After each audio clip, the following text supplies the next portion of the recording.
Hey guys, so I would normally be on camera for a video like this because I think it's important, but I was up until 6 a.m. with a kidney stone, and it's about 9:45 now, so I look and feel like I've been run over by several trucks and then thrown in a stagnant lake. Like, I'm just not doing well.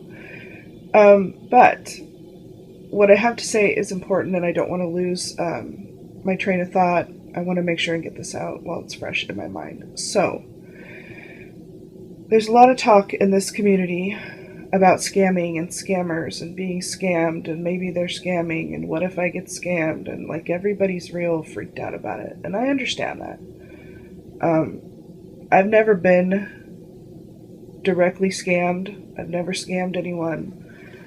I've always been on the sidelines of it. And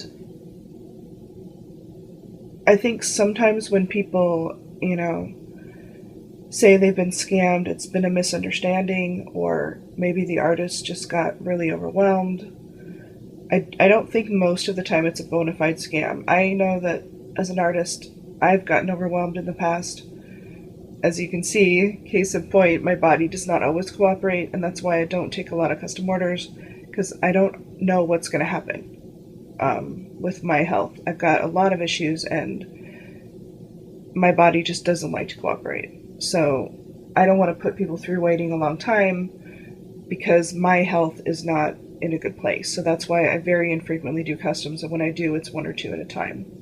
The point is, I understand as an artist getting overwhelmed. I think every artist has been through that, and some of us handle it better than others. A couple of years ago, someone who was a friend of mine got accused of scamming. I had people saying that it was going on, that they weren't getting their dolls, they were getting scammed, etc., etc. And at first I really hardcore defended this person. And then as more and more people came forward with the same complaints, and people that I at the time really trusted quite a lot were saying it, I just bailed.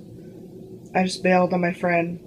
I didn't ask what was going on. I just was like, bye. I don't want to be associated with somebody who is a scammer, because it's a horrible word. It's like being a racist. It's a bad, bad word, and you don't want anything to do with anybody who's been accused of that. But I learned something, not only from being an artist for a longer amount of time, also from seeing other friends struggle. You don't know what's going on in this person's life.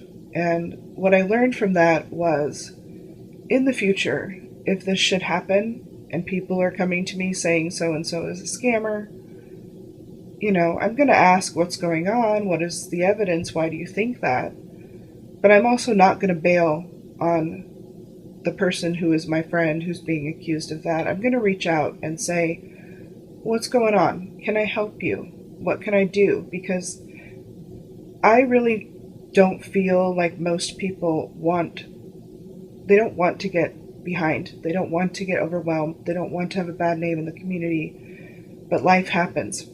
And what a lot of collectors don't understand still is that life doesn't stop happening because you're an artist. It doesn't stop happening because you have customs. You may still have health problems. You may have problems in your relationship or your marriage or with your family or your kids, or someone might pass away, or someone might be really sick. You might get really sick. And sometimes some of those things happen together. We don't have control over what life is going to throw at us, and during the few years I had to think about that after this friend left the community, I really regretted how I behaved. I really felt, and I really still feel that I should have reached out, because maybe this person's just overwhelmed. And when you get overwhelmed, it's hard to think. It's hard to figure out what you're going to do. And so in the future, I'm going to reach out.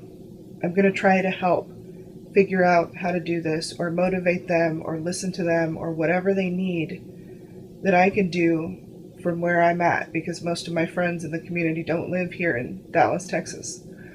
But I'm not going to bail because I learned, like I said, from getting overwhelmed myself, that it doesn't feel good when people bail on you, and it doesn't help the situation. And I just don't care if I'm thought of badly for trying to help someone who might be struggling.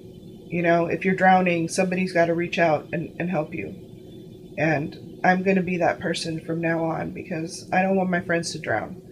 And I wonder if I had helped in the past, if things would have gone differently. So in the future, I'm not going to be scared of the word scammer when it pertains to people that I care about and people I'm friends with.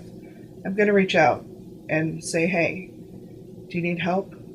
What can I do to prevent this from going badly for you?